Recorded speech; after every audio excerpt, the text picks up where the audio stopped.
Hello, Marlins fans, and welcome to this edition of Big Fish, Small Pod for Sunday, November 26, 2023. And if you are new to the Small Pod, here we'd like to give you all the information about the Marlins for that particular day all season long in 10 minutes or less. And Marlins fans, welcome to the last episode of my free agency target series on who the Miami Marlins could potentially look at this off season. We've done every position: catchers, outfielders, infielders, starting pitchers, and we're going to end it off with relievers. And Marlins fans, the first player we are going to mention for relievers is someone that on Fish on First, someone's favorite, it seems like favorite target. Shout out Kevin. This is Kevin's guy, Jakob Junis, coming off the San Francisco Giants. You look at Junis' stats the last couple of years, he's been more of a spot starter. Most of his career starting 30 games from 2018, 2019, 2022, 17 games, and 2023 found himself more of a reliever role, starting about 4 games, but overall 86 innings from him. His FIP was very well, lower than his ERA, a 3.74 FIP to a 3.87 ERA.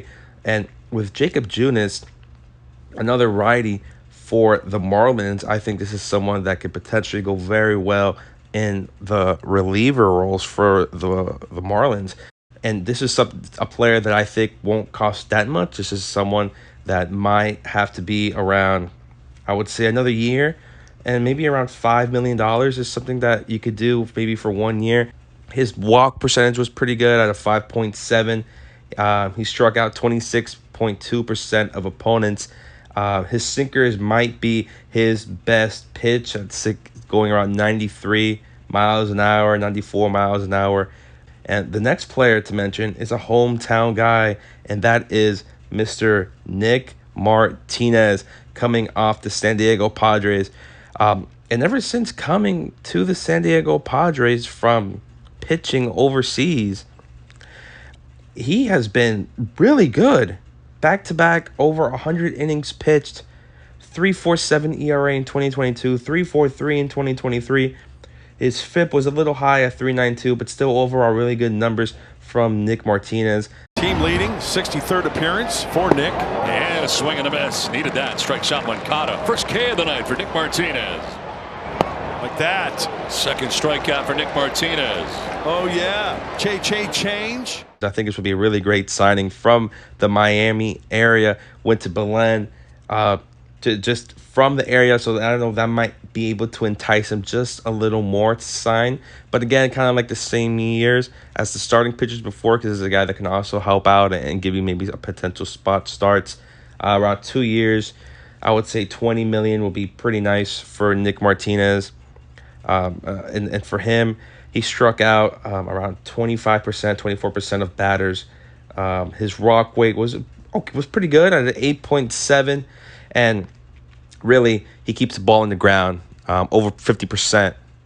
His ground ball rate for Nick Martinez, and really as a starter, he's also been really good as well. You compare his stats as a starter to a reliever. He posted a 2.32 ERA in about 42 innings as a starter, and he's really shown the ability to go against left-handed hitters, and multiple times can go over and could go around a starting lineup.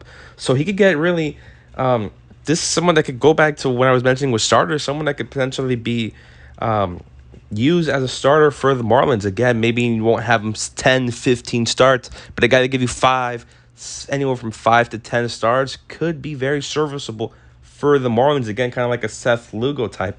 But I believe he'll probably secure maybe a 2-year deal, and this is someone that, again, the Marlins should look at.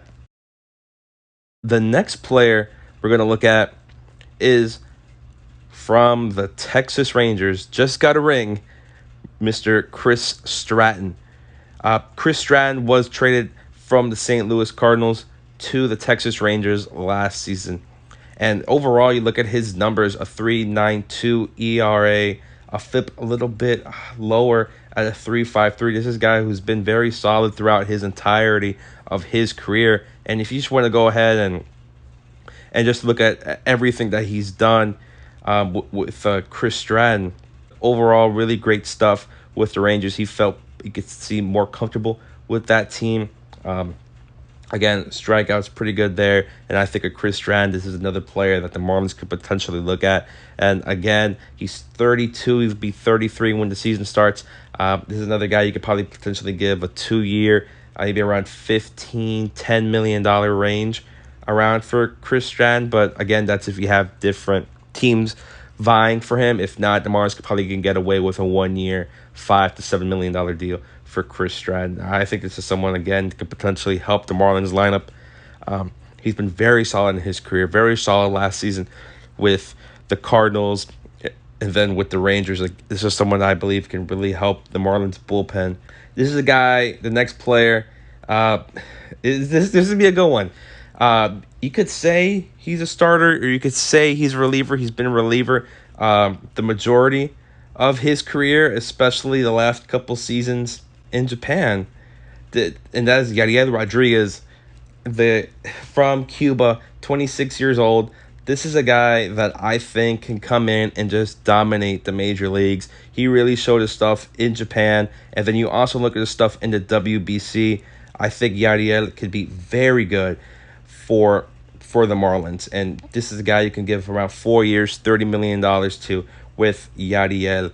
In 2022, he secured a really great spot with the Chunichi Dragons in Japan, and there's really he showed why he was one of the best relievers in that league and could show that major league teams want him. 54 and 2/3 innings in around over 55 appearances. He pitched to a 1.15 ERA, and he struck out about 27.5% of opponents. And a walk rate can be worked on. His walk rate's about around 8.4, 8.2% for Yariel Rodríguez. His walks is the main thing that he would have to limit to find a sustained success on the major league rosters.